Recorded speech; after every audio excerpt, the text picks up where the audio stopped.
What's up, everybody? This is Jay, and this video is about Marvin Gaye, Autopsy, the last hours of Marvin Gaye. Now, this is based off of this show called Autopsy that I watch on the network REELZ. Now, this is going to be a breakdown of what they presented. Now, the way this show works is they're not going to show any gruesome autopsy photos or videos. What they do is kind of reconstruct the final days of the person's life and everything that they had going on. They review the autopsy photos and autopsy information, but they don't exactly show it, and it's nothing gruesome. I'm gonna go ahead, break down all of the things that was discussed in the episode, and at the end I'm gonna give my real talk review on what I think of the situation and what I remember about it. Before we get started, if you're new to the channel, please subscribe. I'm trying to get to 30k subs. I appreciate your support. Let's get into it. Now, Marvin Gaye was the superstar in the singing industry, and unfortunately on April 1st, 1984, one day before his 45th birthday, he was shot by his father. Now, some say that he provoked his father into an argument, into a fight. According to the doctors, they believe that both men were addicts in their own way, and it shows that a mere 9 months before his death, his life began to unravel. Now, he was on his first tour in 4 years. It was off of the strength of sexual healing. His second marriage had failed. He owed the IRS a lot of money. He wasn't able to see his kids, and he was trying to use the tour as a way to settle his debts. He was never comfortable on stage, according to this documentary on REELZ, and by the time he was doing this concert, he was out of shape.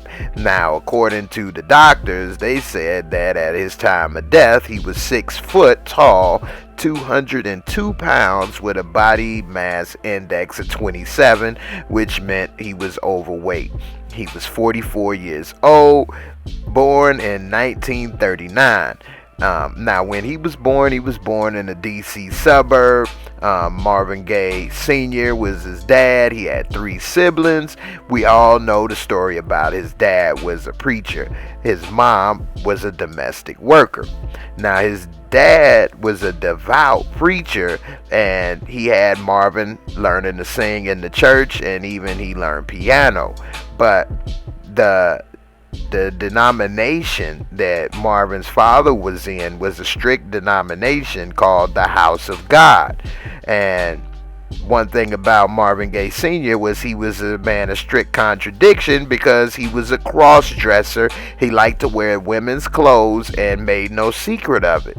Now, Marvin Gaye wondered if it was genetics, so when he was older, he added an E to his name to cast any doubts on his sexuality.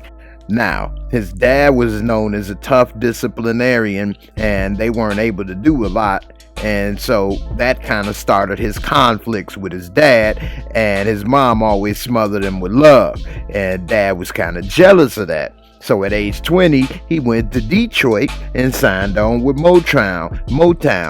And, he was good looking, had the voice, and, he had first resisted. I heard it through the grapevine, but it ended up being Motown's best-selling hit of the decade.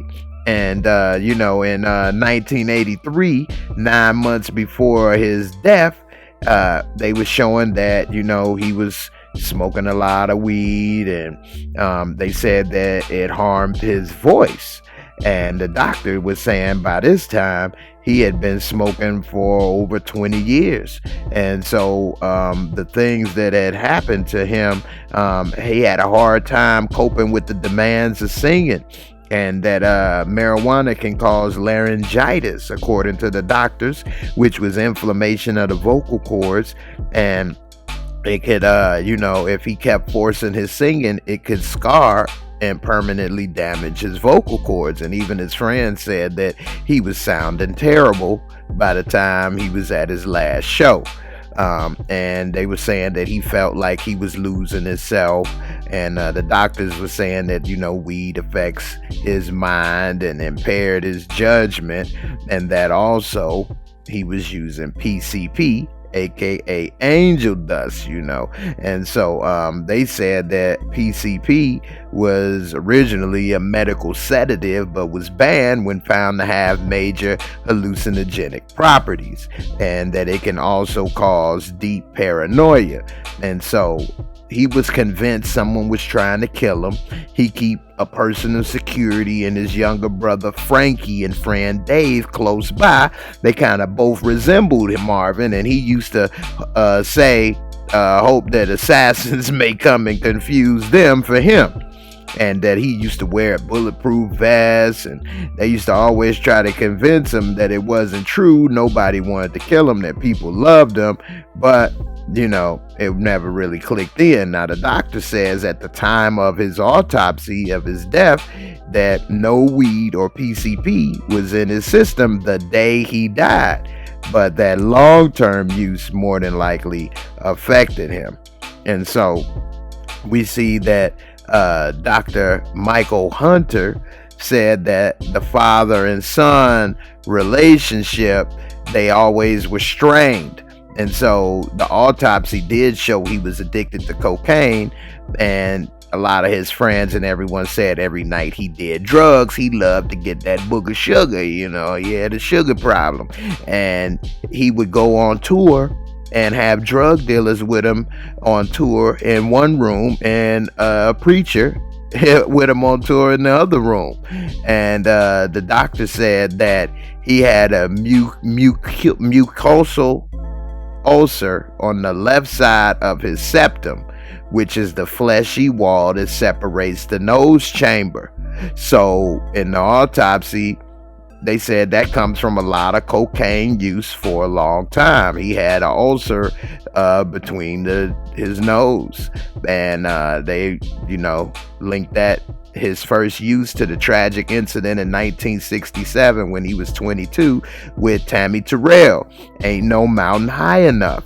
He cared for her like a brother, and unfortunately she collapsed on stage in 67 and died in 1970 of a brain tumor, and he eventually turned to coke, devastated by her death. He used coke his last few days because the doctor said when coke is consumed, it gets metabolized in the liver to form benzalkonium, which was what was detected in urine screens. It stays in your system for 2 to 4 days, and they had that in his system at the time of death, so they knew that he used cocaine within the last 2 to 4 days. Now, everyone knew that he had a long battle with depression, and that he would get into conflicts and cancel concerts. He tried to hide away in Belgium for a while, and while there he even stopped using drugs, and he was doing better. But eventually he had to go back to touring, and eventually went back to using. They say that he went into the hospital in 1983 for depression 1 month before his death, and he lived at a parent's house to be with his mom. She was in bad health. Now, he was still using drugs, and he had an entourage coming and going in his parents' house. And his dad was annoyed at a house full of people and the drug use all the time. And his dad always struggled with the success of Marvin Gaye. And he said that his success in the devil's world of materialism, and he didn't accept that.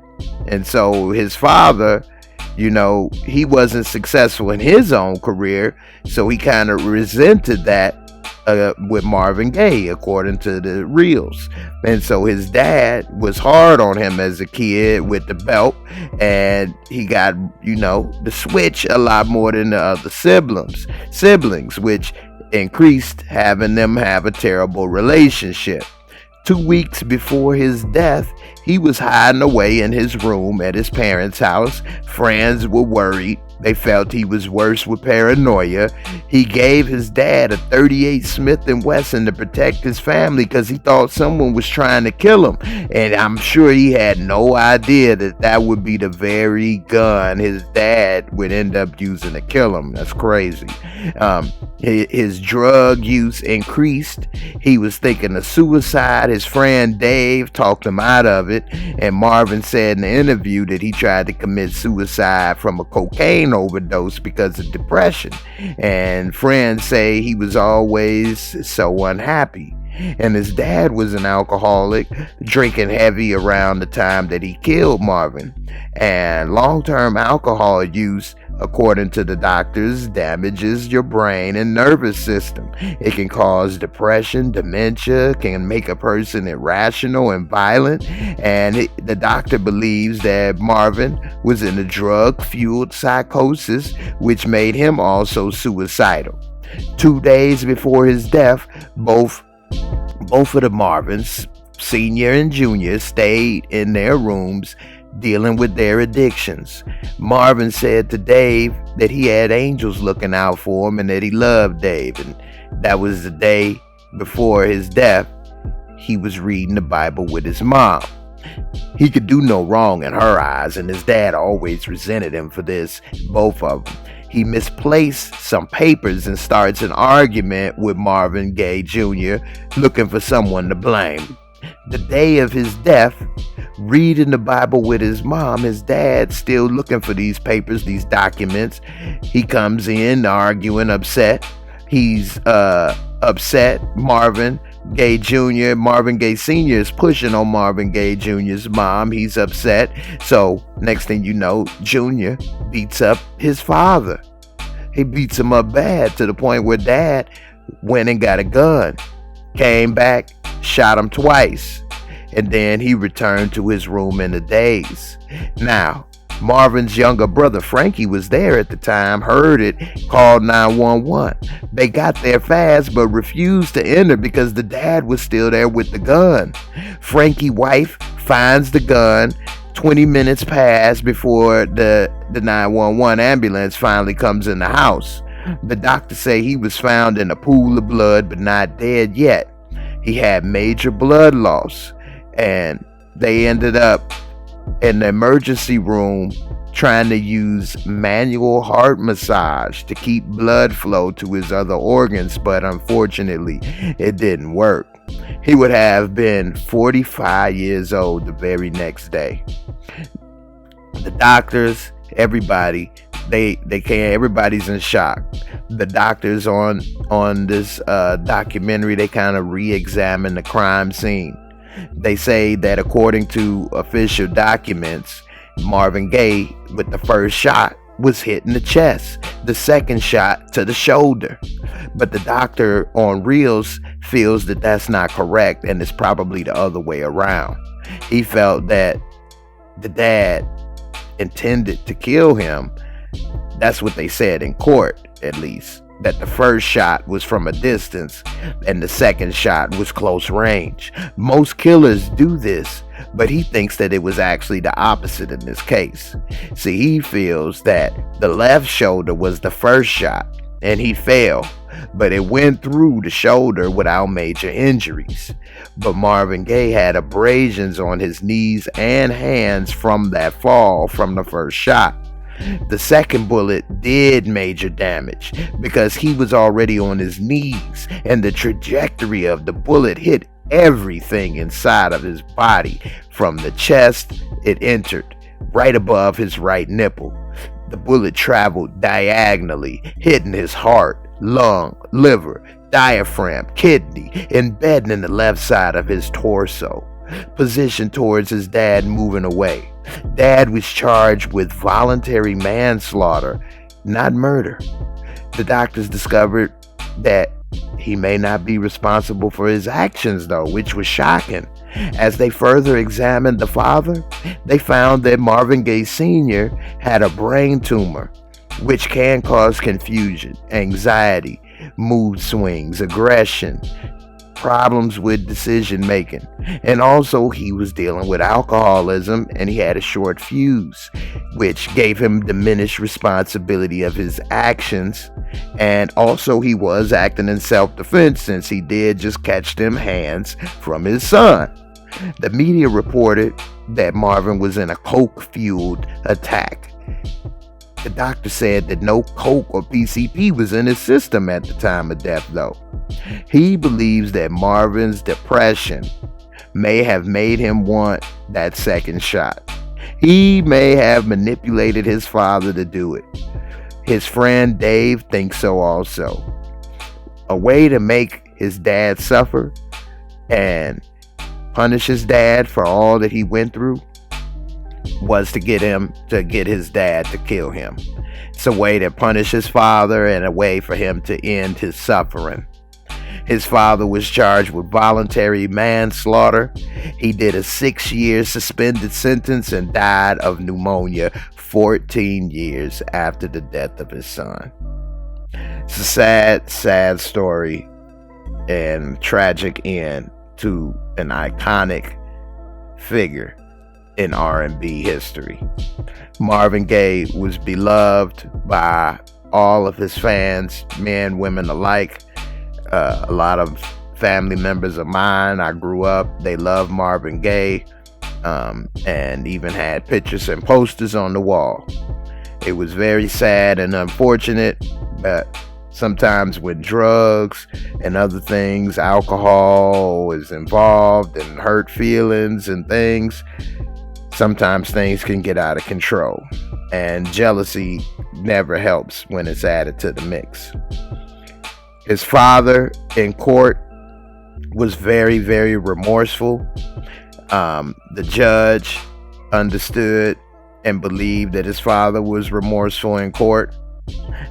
In this show, REELZ, they even showed the clips of his father while he was in court speaking, and he was saying about how he just can't believe he did it and how hurt he was. And I'm pretty sure that he was actually probably telling the truth and honest. Now, it was very unfortunate that sometimes in the heat of argument or rage, you jump to conclusions and do bad things. Like he was saying, he meant it for his heart. He wished he could bring him back. And I do believe that. And I'm sure it did break his heart and kill him that he lost it to that degree. And it's unfortunate. Who knows? Could Marvin Gaye have gotten himself back together? Kicked the habit? Who knows? But unfortunately, we were robbed to see that chance. Now it's time for real talk, and I'm going to give you my thoughts on this. As a youngster, I remember Marvin Gaye as like the king of R&B for the most part. My godmother loved him, had posters on the wall. My mother loved, everybody loved Marvin Gaye, and everyone was devastated and cried when he was killed. It was very sad and an unfortunate situation. And I just think that, you know, we all need to sometimes take a step back before we let our emotions get the best of us and make bad decisions that cost us the rest of our lives. With that being said, I got some more coming. I got a lot of more interesting people. I appreciate you for watching this documentary that I covered. If you're looking and you see some pictures and you say that's not Marvin Gaye, this does have some recreations. So when you see the recreation, that's probably the actor playing Marvin Gaye, not actually Marvin Gaye. Anyway, I want to thank you all for watching. Thanks for your support. Don't forget to subscribe to Patreon. I appreciate all you all for your support. I got a new series of life drama episodes that I've been posting to Patreon in my members area, and I'll see you on the next episode. Thanks for watching. Peace, and I'm out.